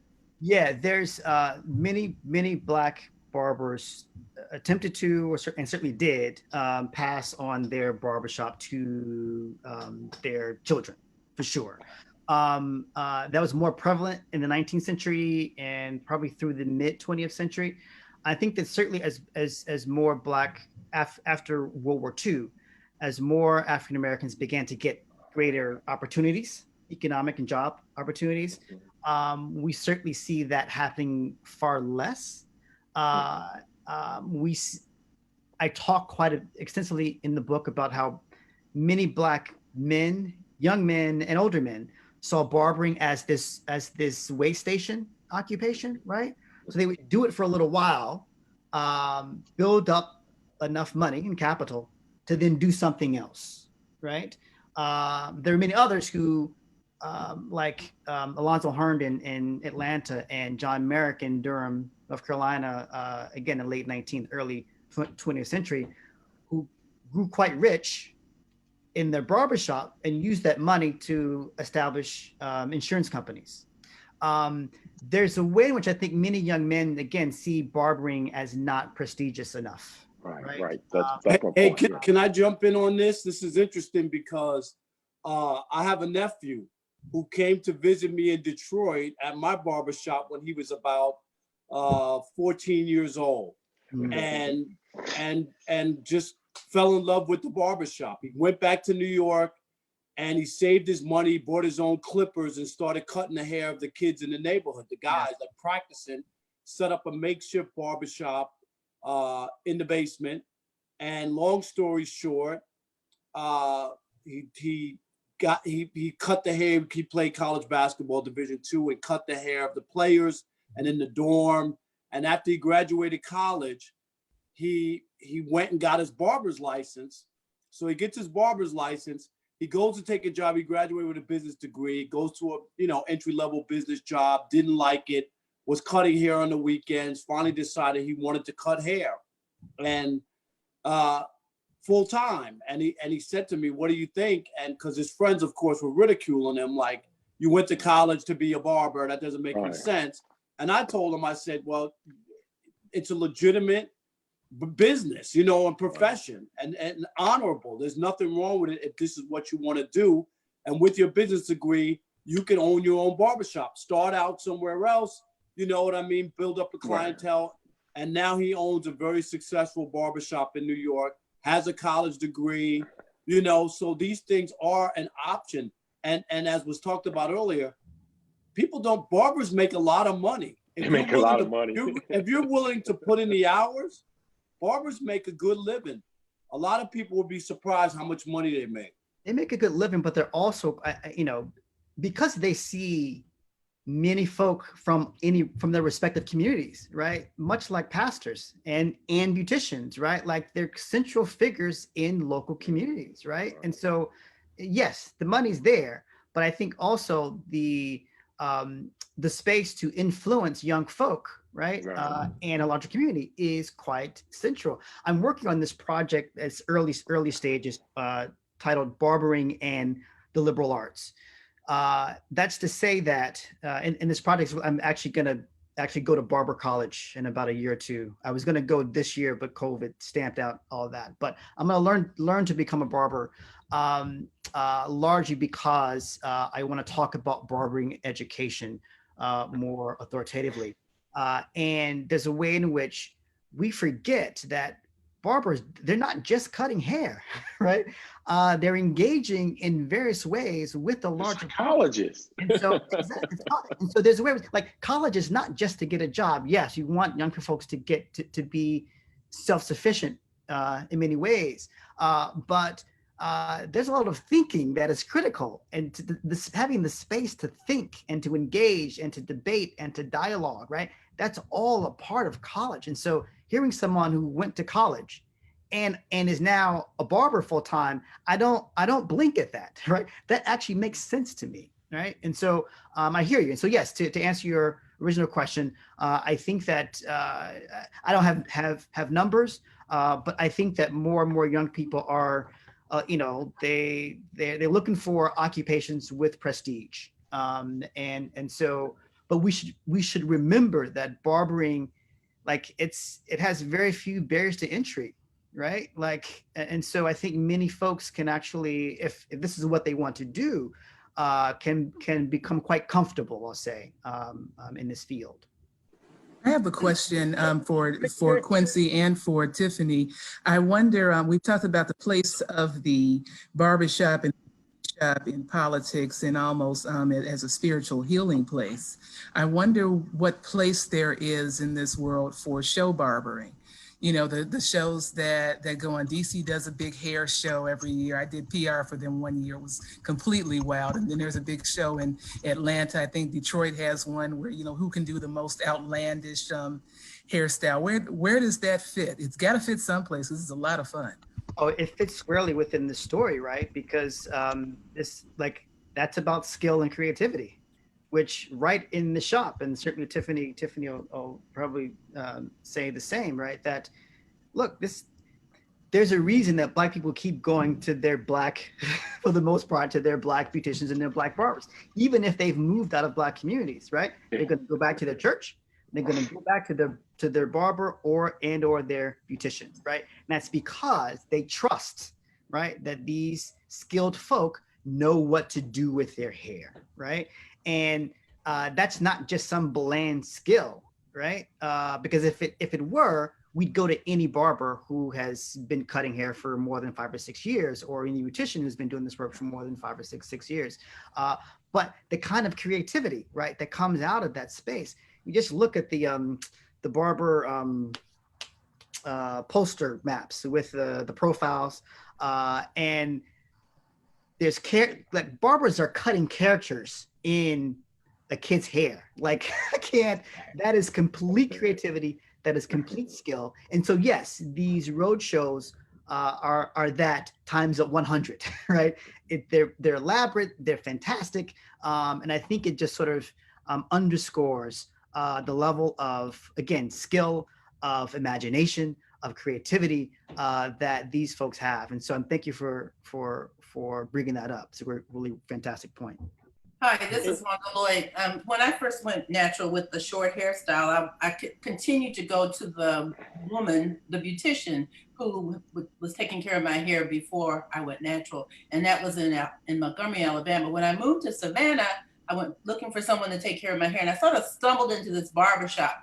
And that was 7 years ago. And I'm still in the same barbershop with the same barber. So I'm very loyal to this barber. I really like it. But the question I have is, have you done any research on the change in dynamics with women getting natural hairstyles and going to barbers, and how does that change the socialization and the dynamics in the barbershop? The things they used to talk about, you know, when a woman comes in, do those conversations change at all? You know, because we go there for the same thing. We go for services, but I personally, as a journalist, love going to the barbershop because, you know, there were stories to be told. Excellent. I often say that women have always been in Black barbershops. We just haven't talked about them. Zordna Hurston, for example, was a manicurist in a barbershop in DC when she was to earn money when she was at Howard. There are many women who take their sons or nephews, right, historically, right, to barbershops. Women have always been there, right? In fact, looking for the cover of my book. Sorry, when I was producing, looking for the cover for the book, and so this is a photo of Louis Armstrong in his barbershop in Corona, Queens, and this cover has 4 men. There's a little girl sitting in the waiting chair, and the press wanted to cut her out just because they wanted a smaller photo. And I said, no, you can't cut her out. 1, because she's in there. So it doesn't make sense to cut her out. But 2, it signals it signals for me, right, again, that women and girls, you know, have historically been in these spaces. So to your point, it varies, frankly. There are some barbershops that where the conversation does change, right, when women are there. There are some barbershops where it doesn't, and it gets quite offensive, right? I think that the way to sort of assess or measure those particular shops is the level of which the barbers sort of take control over how they want their space to look, right? And so I tend to say that barbershops are not naturally democratic spaces, not at all, right? They have to be made that way, right? And so there are many queer folk many queer men who don't feel comfortable in Black barbershops because they for some of them are homophobic spaces, right? There are many spaces where men are very sexist, right? And the conversation reflects that.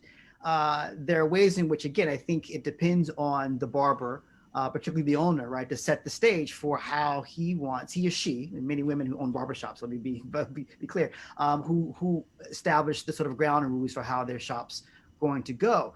There are many more sort of unisex barbershops now, right? So I think it's actually, again, I don't have numbers here. I haven't done this study to see, like, there are far fewer homosocial, sort of male-only barbershops these days than there were 50 years ago, right? And so I find that those shops that have men, women, gender non-conforming folk in the space, that the conversations are much more rich, right? Because now folks are held accountable for what they say. You know, so there's a way in which sometimes when men get together and it's just men, sometimes other men don't hold their brothers accountable, right? And so I think that those spaces that are not homosocial, right? They're much more mixed. I think folks tend to be held accountable. And so I think you tend to find much richer conversations coming out of those spaces than not. Right, and Quentin and Dr. Mills, and Wanda as well. The way I looked at it, I mean, I went to the barbershop. Most Black men, when we were growing up, we went to the barbershop. We were to be entertained. Like, we really just wanted to laugh. It wasn't just about, I want to have this substantive conversations in the barbershop. It was, the barbershop was a place where you talked the way you wouldn't talk anywhere else. Grab yourself the way you did. It was sort of like you was this license kind of trying to be whatever person you were. And as time has changed, that the barbershop's dynamic has changed, because it did matter to Famous My Barber. It was one way, but if a woman or a parent or a mom walked in that barbershop, you would think you were in the church. because if you didn't shut up immediately, Famous was 6'4", 256 pounds with a beard. He ran with all the gangsters, and he knew everyone. He was not shy. So if that conversation didn't change immediately, or if you continued in that vein, he would put you out, like actually grab you by the collar and walk you out. So I think your point was strong, because barbershop is an entertaining place. That's what it's there for. People want to get the cheapest and quickest laugh. But that barber is the person who runs that building and runs that show. And especially, he was very respectful of all the mothers who were his clients, not the kids. The kids never paid for a haircut, right? Your mom paid for your haircut, right? And your mom took you and paid Famous, right? I couldn't pay Famous, right? But when my mom walked in there, that whole conversation from one beginning, he had 7, 8 chairs, right? Because he explained that dynamic too. I get my money, and I get money from each barber cutting in my shop. So he showed me how that was. So I agree with you, but I think my quick point is that barber ran that shop, and if it was under control, then it was respectful of those who walked through that door. We only have about 13 minutes left, so we have some people who are. Hey, Richard, there were some people that had their hands raised. Miss Lamb would be first, and then the next person would be Miss James. Claudette, yeah. Okay, then we'll have to go on. Thank you. Okay, Yannick. I'm good. I may have accidentally raised my hand, but it's a wonderful conversation. Never mind. Go ahead. Oh, okay. Claudette then. You know, I recall as a journalist, an educator in the Rochester, New York community, stories that were written about barbers who volunteered in our schools and telling their stories to the young people about being independent business owners. And this was in a community at a time where we had probably 12, 14% of Black males graduating from high school. So we really, really needed these stories, and we needed this encouragement.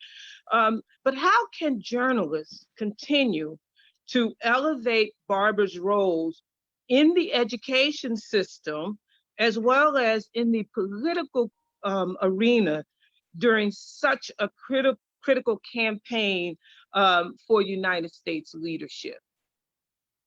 Oh, it's a fantastic question. And I think, right, so because of COVID, There are many barbers who are appointment only now, right? And so that critical mass, that waiting public is like, folks aren't waiting in the shop anymore, right? And so I think, as Tiffany said earlier, the shop itself is at the moment not vibrant in that public sphere way. Who knows what it'll look like after COVID subsides? I think I've talked to many barbers who said that they actually like appointments better. And so we might see a major systemic shift, I think, in the space. And so I'm glad that you raised the question the way you did, because it suggests that means that barbers have to get outside of the shop, right, to do some of the work that they would naturally do in the course of their everyday space inside the shop, right? And so much of that organizing is going to have to happen outside. And so, yes, I think, and I don't see this happening in any major scale, but I think it should and could, to see barbers haven't organized nearly in the same way that I think beauticians have historically, right? Which is what I like great about Tiffany's work. But barbers do need to organize a lot more and to do the work that you're suggesting, right? To go and to talk to young folk and older folk too, right? Maybe not even simply about being an entrepreneur, right? I think some progressive folk or folk on the left may say, capitalism is not the way to go.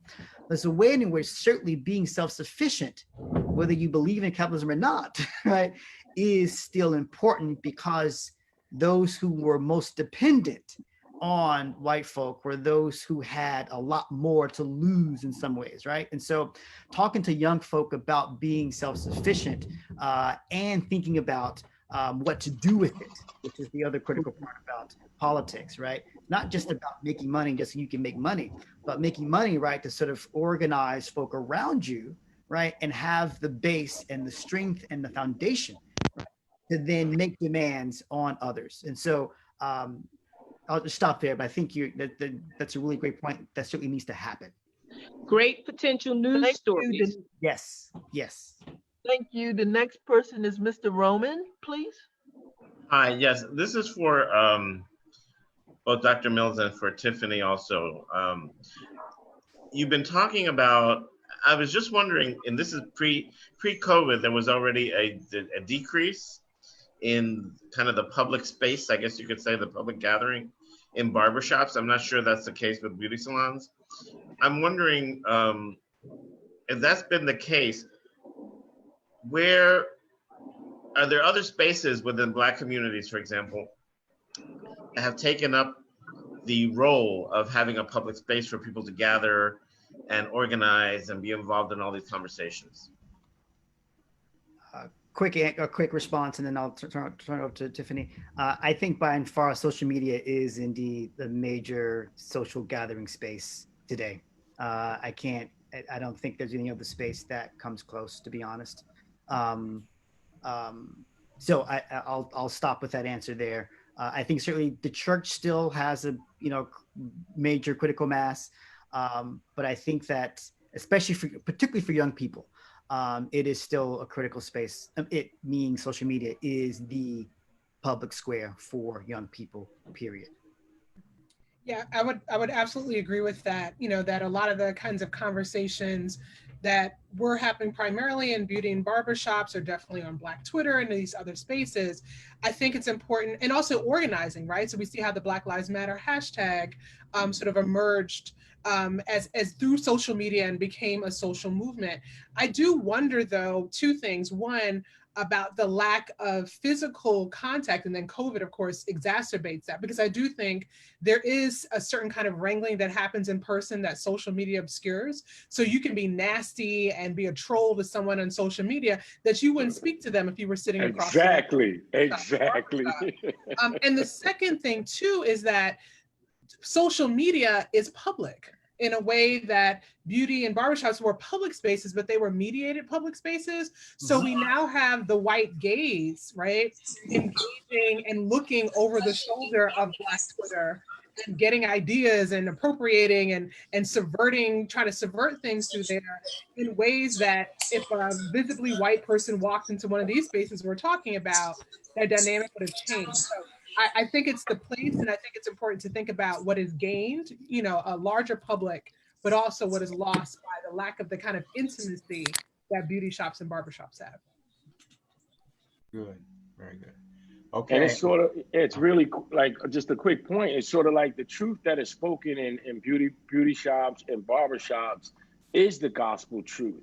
I mean, growing up, we talked about, you talked about, Tiffany, how your mom and your dad made you read the newspaper. My mom made the newspaper stand on the corner, go get the New York Times just so we could read it.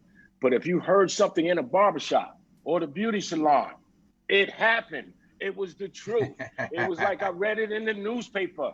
What are you talking about? I heard it in a barbershop. And it was true. 9 times out of 10, what was spoken there. So it was that kind of place where it may have seemed to be open to the public, but it was what was spoken in there was the gospel, because people brought their truths to their barber. They brought their truths to the person who did their hair. I know they did that with my sister Tanya Howard. Constantly told them everything in their life. I know I did that with my barber, Famous McFadden, who kept telling me why you want to be a journalist, right? And I was like, and he really liked that I was trying to go to school to be a journalist, and he encouraged me to do that. But we had conversations and to raise his level. But that's a true part of this dynamic of beauty parlors and barbershop, is that people get to tell the real truth, their real truths, and they do it more often than not. I don't know if Dr. Mills or Dr. Gill would agree with that, but I think they do bring their true selves to these places. Very good. Okay, I think we're coming to the conclusion, and we only have a few minutes left. Let me tell you, I see Fergus is still here. One of the reasons he's here is that they've asked me to work with the International Consortium of Investigative Journalists, which is an international organization of journalists around, global, and they do investigations, and they're interested in having more contact with American and particularly African American journalists who can give them some different perspectives.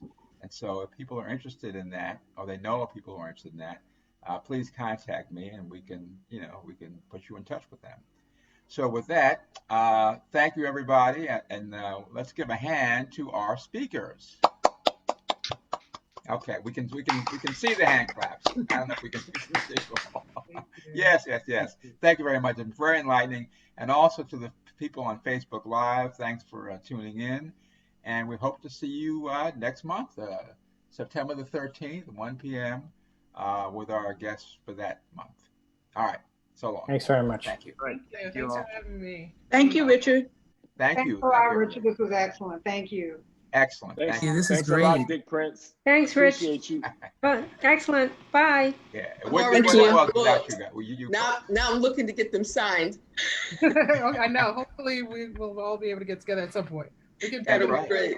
Good point. Good point. This is excellent. Yeah. Okay. Thank you. Watch, the only people left are going to be Rochester people in a minute. Okay, what's the What's up, Yvonne? Yes, please. Share the Rochester story. And Tiffany, thank you Richard, so much. You guys were the fantastic. broadcast. Fantastic. Thanks. Really well I'm done. sorry. Change the live. Take it off the live. I'll take the live. Okay, hold on a second. I've already stopped the recording. Okay, good. Oh, thank you. Thank you. But I think it's still live on Facebook. Yeah, it won't. We have to leave them. He has to disconnect everybody from the meeting. I want to know what's the Rochester Mafia.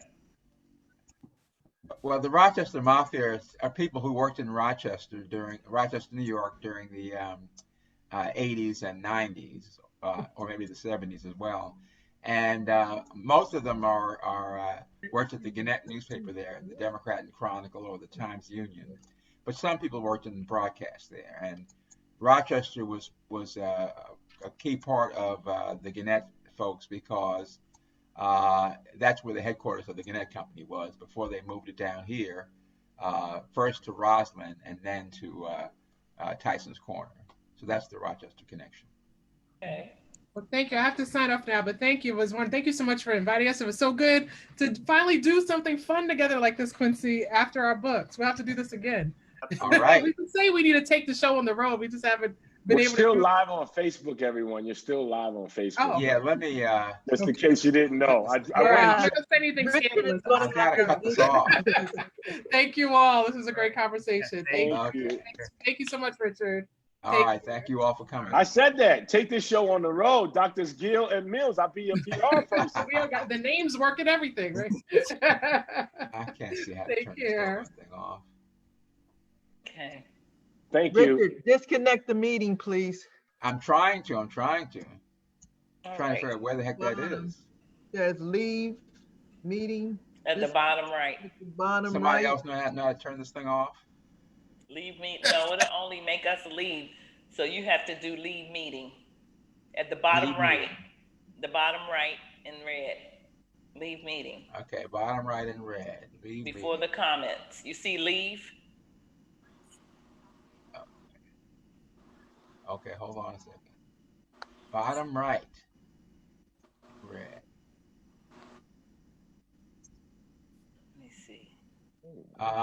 No, I don't see leave. Stop I see video. start. I already stopped. Oh, it stopped? Okay. Let's just close it out.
Okay.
Hello, Richard Prince speaking.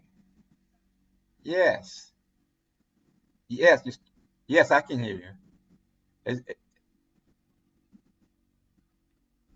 I did not. Okay, wait a minute. Wait a minute. Hold on. Yeah, I gotta mute. I gotta mute everything. Just a second. Okay, hold on. Let me. Let's see here. What I've got to do is go back to Zoom.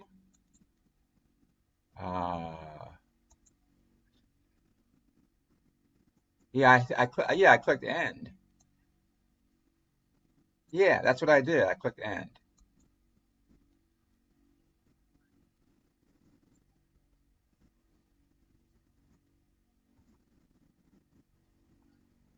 Yeah, that's end.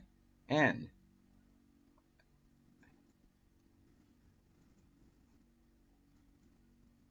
Okay.